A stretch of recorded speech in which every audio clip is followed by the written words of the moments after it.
The restoration of Exham Priory had been a stupendous task. For little had remained of the deserted pile but a shell-like ruin. But because it had been the seat of my ancestors, I let no expense deter me. The place had not been inhabited since the reign of James I, when a tragedy of intensely hideous, though largely unexplained nature occurred. It appeared that my ancestor was accused, with much reason, of having killed all the other members of his household in their sleep.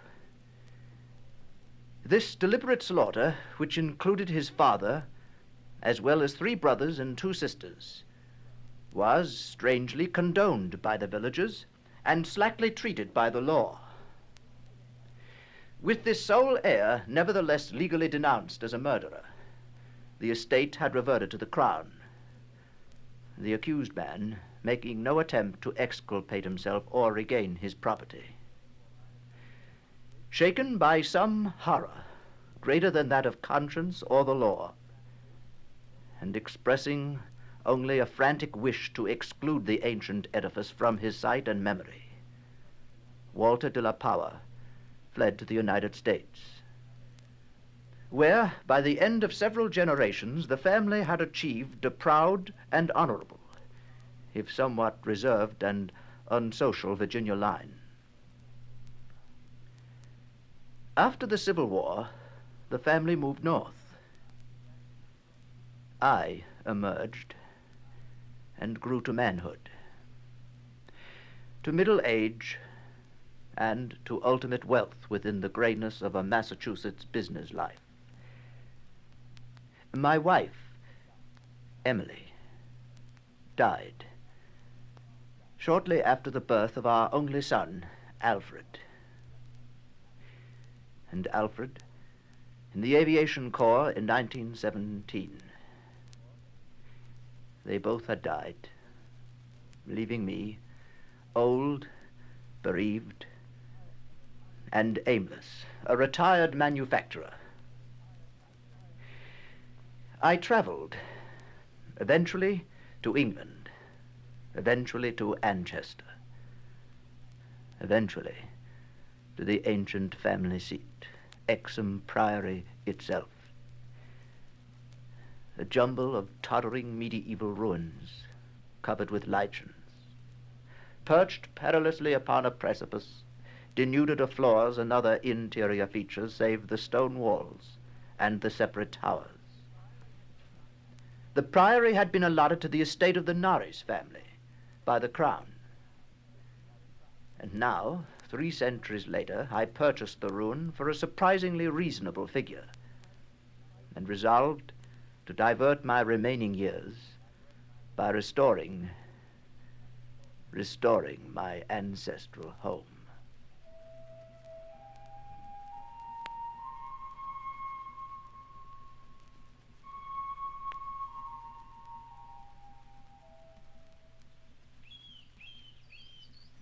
I had secured the interest, assistance, and the friendship of Captain Norris, whose knowledge of the place had been increased through the years by his having accompanied the many architects and antiquarians who loved to examine the strange relic.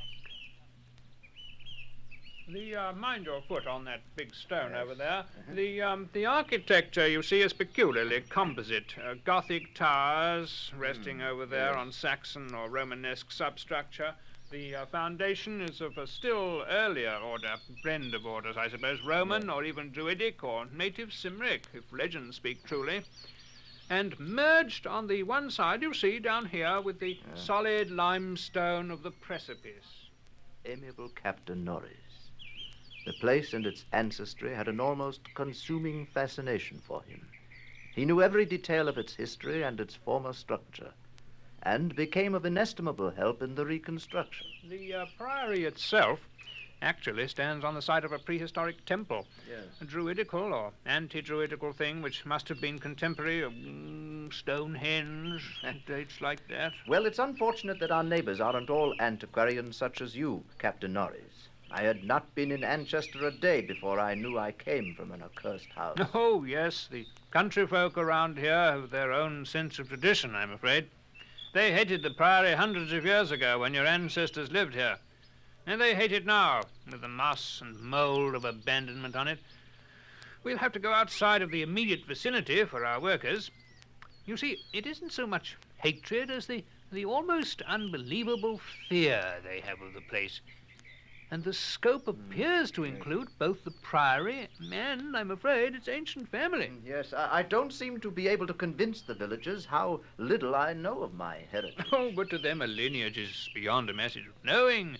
It's in the bone and blood itself. Yeah. I'm not sure I disagree. But what do we see? After 3 centuries, a power has returned to his ancient site to reconstruct the very house. And for the villagers, you've come to restore a symbol abhorrent to them. Oh. Rational or not, you know, they view Exham Priory as nothing less than a haunt of fiends and werewolves. Captain Norris, superstition. Well. Superstitions, ghosts, and goblins. Oh, no, not quite that. No, You share their worries, nevertheless. Well, so would you, Power. It's not a matter of the present, and it's not all superstition. Yeah. This is an ancient place, Power. That indescribable rites had been celebrated here, no one doubts. Rites of the Cybele worship, which the Romans had introduced. Inscriptions, still visible in the subcellar of the Priory, bear the unmistakable letters and signs of Magna Mater, whose dark worship was once vainly forbidden to Roman citizens. About 1000 A.D., the place is mentioned as being a substantial stone priory housing a strange and powerful monastic order and surrounded by extensive gardens. You will see them right over there. See? Oh, yes. Yes. Now, mind that stone there. You know, the people didn't need any walls to keep them out. They were too frightened of the place altogether. It was never destroyed by the Danes, oddly enough.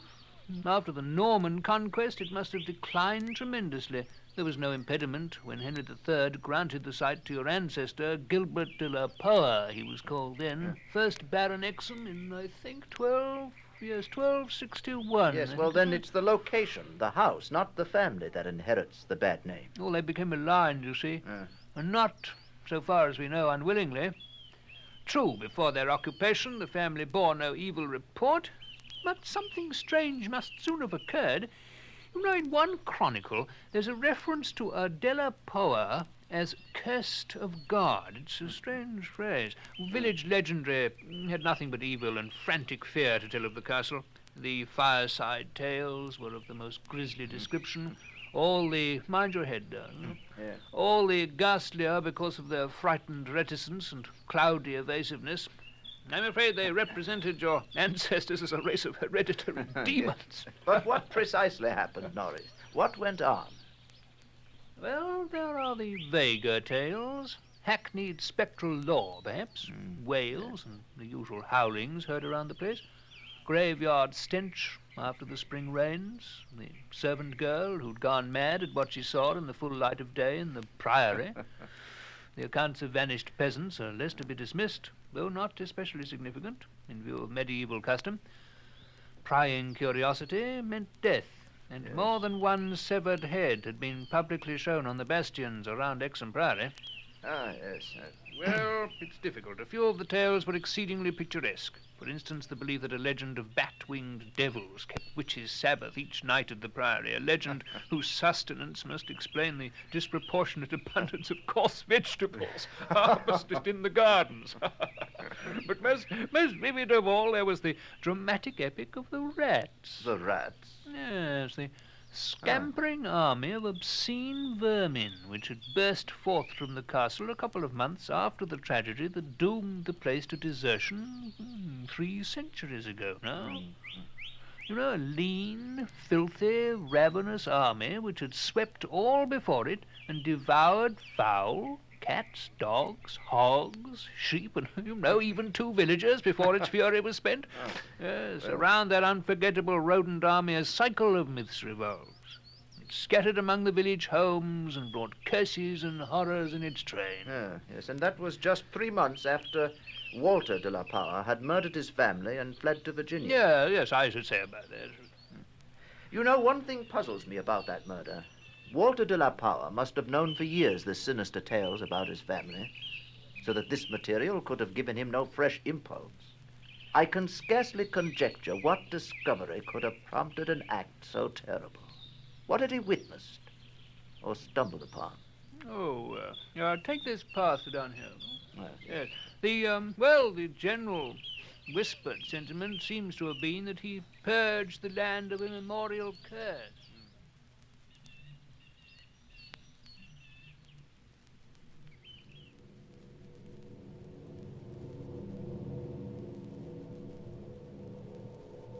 Such was the law that assailed me as I began, with an elderly obstinacy, the work of restoring my ancestral home.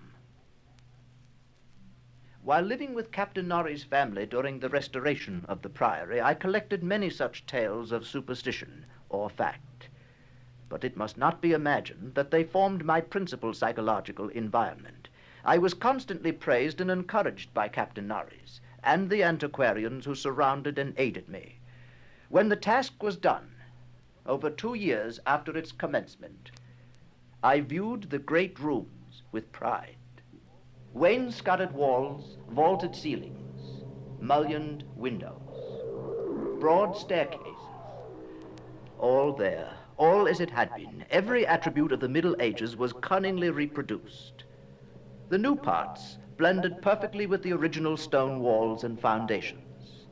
The seat of my fathers was complete, and I looked forward to redeeming at last the local fame of the line, which ended with me.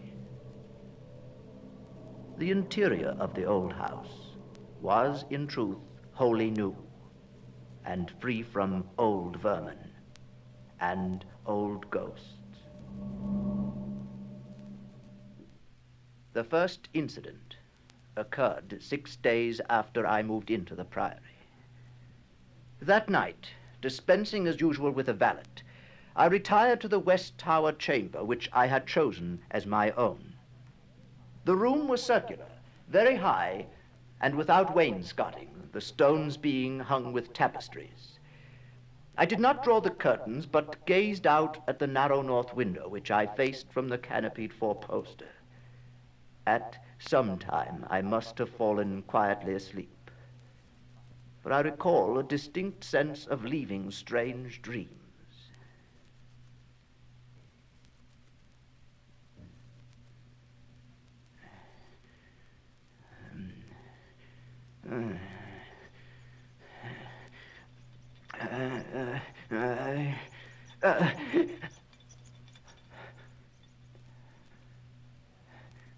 As I awoke, I found myself looking intensely at a point on the wall, a point to which my eye had nothing to mark it, but toward which all my attention was directed. Whether the tapestry actually moved, I cannot say. I think it did very slightly. But what I can swear to is that behind it I heard a low, distinct scurrying, as of mice or rats. Then it was gone. Some sort of effect of echo, perhaps, coming from some other area of the house.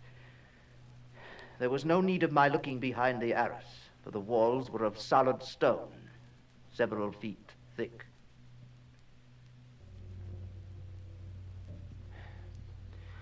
It was a while before I could drift back to sleep, and I seemed directly to re-enter my earlier dream, except that this time the vision was clearly, horribly before me. I seemed to be looking down from an immense height upon a twilit grotto, knee-deep with filth, where a white-bearded demon, a swineherd, drove about with his staff a flock of fungus beasts, whose appearance filled me with unutterable loathing. Then, As the swineherd paused and nodded over his task, a mighty swarm of rats rained down on the stinking abyss and fell to devouring beasts and man alike. But suddenly I was awake, wide awake. On every side of the chamber, the walls were alive with nauseous sound. The verminous slithering of ravenous, gigantic rats. I could see a hideous shaking all over the tapestry. But the motion disappeared almost at once, and the sound with it. I sprang out of bed and tore aside the arras to see what lay beneath it. Nothing. Nothing but the patched stone wall. I stepped out of the room and stood for a moment at the head of the great ancient stairway, listening to the house. I could hear them. I could hear them faintly at first, but coming from all the walls. And as I descended, the stampeding continued with such force and distinctness that I could finally assign to their motions a definite direction. These creatures, in numbers apparently inexhaustible, were engaged in one stupendous migration from inconceivable heights to some depth inconceivably below. Rats? When I questioned the servants, they said they heard nothing. I didn't want to alarm them by insisting. No, I wasn't dreaming, Norris. It was no dream. But there have been no rats at the Priory for 300 years. Even the field mice couldn't be found in these high walls. Wherever would they be found in walls of solid stone? You say they were headed downward. Captain Norris helped me explore the subcellar, but absolutely nothing untoward was found. We could not, however, repress a thrill at the knowledge that this vault was built by Roman hand. You see up here, it's not the debased Romanesque of the bungling Saxons, but the severe and harmonious classicism of the age of the Caesars. Look here at these inscriptions. T.M. Temp Dona Lucius Praecius Pontificatus. Or is it Attis? Yes. Attis. The reference made me shiver, for I had read Catullus and knew something of the hideous rites of the Eastern god, whose worship was so mixed with that of Cybele. Look, hold your lantern up here. No, not that one. By this stone block here. Oh, yes, I see. Yes, you see the design cut into it? A sort of rayed sun? That's not Roman. No, that's not Roman at all. It's of an earlier origin. These altars had merely been adopted by the Roman priests from some older, perhaps aboriginal temple on the same site. Come down here. Let's have a look down here.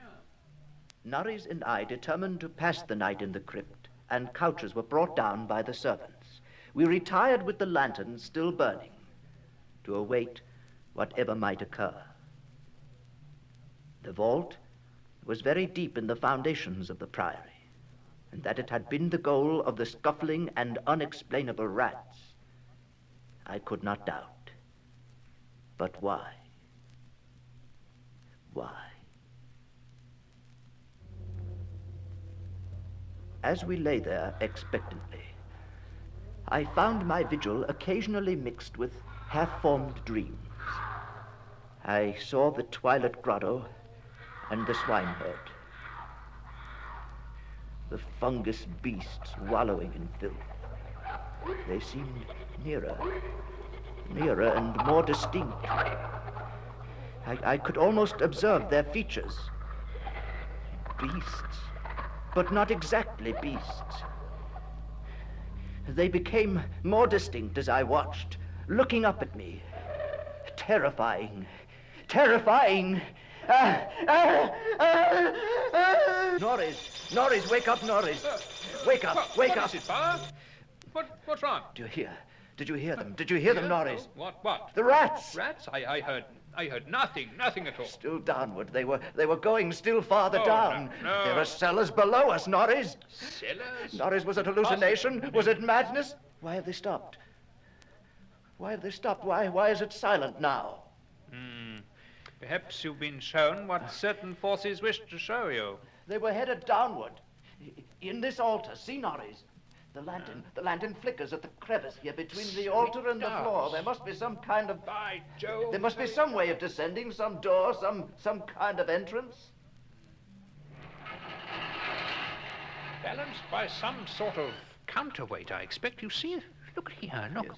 The entire stone pivots aside. By Jove! There's your cellar power. A horror. Stone steps descended into an abysmal dark, but scrawled across them as far as we could see, skeletons, attitudes of panic fear all over them, the marks of rodent gnawings, a ghastly array of human or semi-human bones, cretinism, semi-apedom. We descended the hellishly littered steps. Horrifying, but extraordinary. Look here. Out through solid rock. Notice the strokes here. Look, according to the direction of them, this passage must have been chiseled from beneath upward. No? Look at that. You notice the air? There's a cool movement of air, probably some fissure in the cliffs above. Yes, look, Pa, the stairway ends here. There's light filtering down from somewhere up here. I can't quite see it, but... Hey, it must be morning outside, you know, almost enough light to see. It's a sort of grotto. Enormous. You can just barely... The descent from reality had almost prepared me for what was to come. Norris, when I reached him, stared out with a look resembling that of the skulls at his feet. Then I followed his eyes over the subterranean world before us. Dear God. We must not underestimate the archaeological importance of such a discovery as this, Pa. The Twilight Grotto was of enormous height and stretched farther than any eye could see. There were buildings and other architectural remains. In the center, a circle of monoliths, but dwarfed, everything dwarfed by the spectacle on the ground. An insane tangle of bones, human or nearly so. Like a foamy sea, they stretched postures of demonic frenzy, either fighting off some menace or clutching other forms with cannibal intent. Yes, the skulls suggest a rather baffling mixture. Mostly lower in the scale of evolution than Pithecanthropus, but in every case definitely human. Actually, some of them seem to be supremely and sensitively developed types. Horror upon horror. All the bones gnawed. Altars serving as butcher shop and kitchen. Mostly by rats. Yes. Cauldrons. Dining tables. Not all by rats, by Jove. Goblets brown-stained and dried. Horror upon horror. Notice the stone pens over here, for the keeping of herd, I expect, and out of which they must have broken in their last delirium of hunger or rat fear. Herds of some primordial human type. Yes, fascinating. And there a row of cells, nearly rusted through.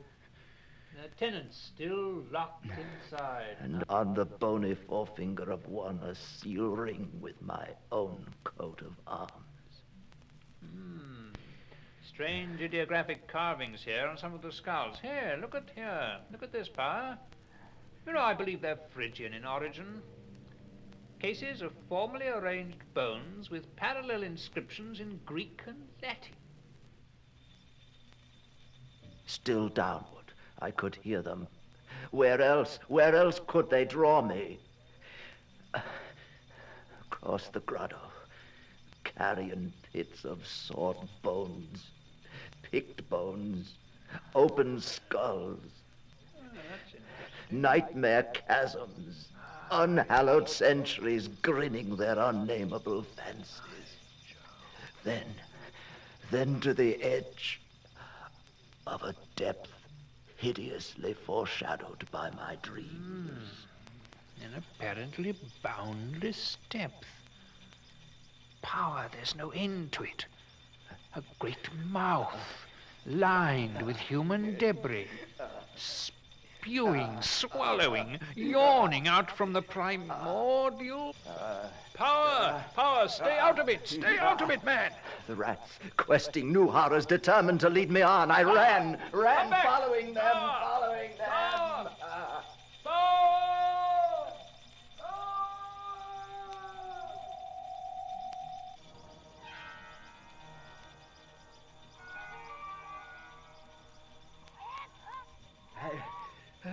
I heard voices, echoes, but above all that insidious scurrying. I felt them all around me.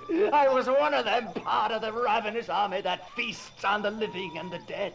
Well, why shouldn't rats eat a de la power, as a de la power eat forbidden things?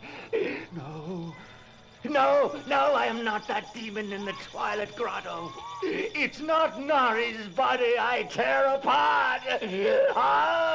It's not blood I feast upon, and flesh. You faint and fear at what my family do.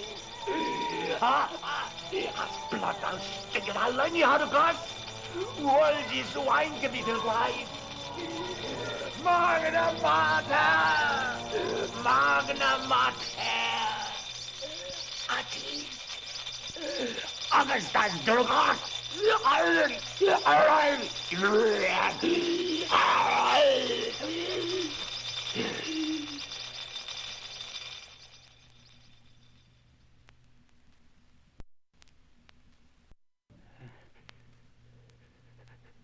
That is what they said. I said when they found me in the blackness over the half-eaten body of Captain Norris. Now they have blown up Exham Priory and shut me into this barred room at Hanwell with fearful whispers about my heredity and experience. When I speak of poor Norris, they accuse me of a hideous thing. But they must know that I did not do it. They must know it was the rats. It was the rats whose scampering will never let me sleep.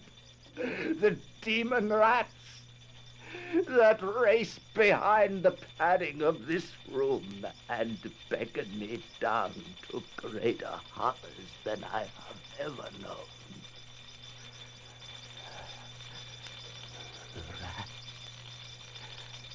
The rats, they can never hear. The rats in the wall.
Thank you.